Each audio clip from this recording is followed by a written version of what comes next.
Without an instruction manual, charting babies' growth and developmental milestones can be an exciting adventure for parents. It's difficult to predict when these milestones will happen, so our next guest, joining us by satellite from New York City, reveals how to be prepared along the way. We welcome pediatrician Dr. Alina Levine to Virginia this morning. It's nice to see you. Thank you. Great to be here.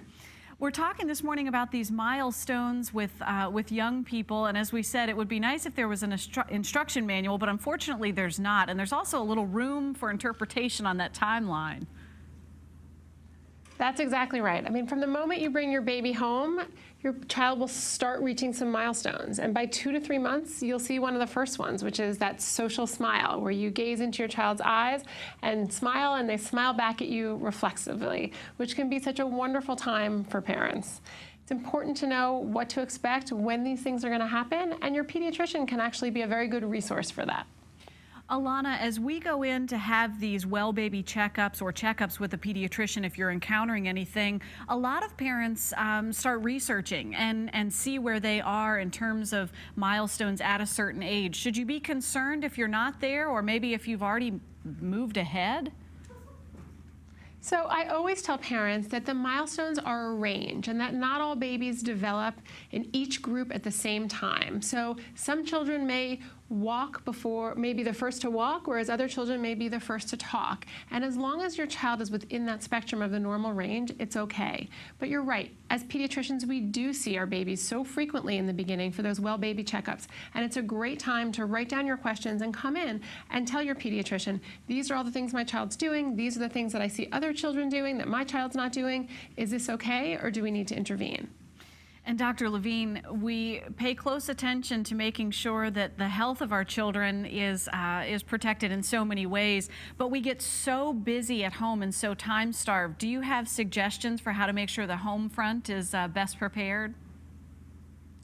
That's exactly right, and that is why I've partnered with Lysol's Healthy Start clinics and their educational campaign to help families find that balance, to know what milestones they need to expect and how to prepare their home for it. You want to make sure that you're spending the right amount of time cleaning, that you're not cleaning all day long, but that you're providing a germ-free environment for your child.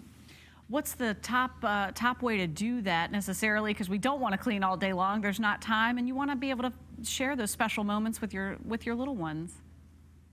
That's exactly right. So you want to have targeted cleaning efforts. You want to make sure that those frequently touched surfaces are cleaned more frequently. So doorknobs, handles, places where you eat, places where you go to the bathroom. Those are places that you want to spend extra time and pay close attention to.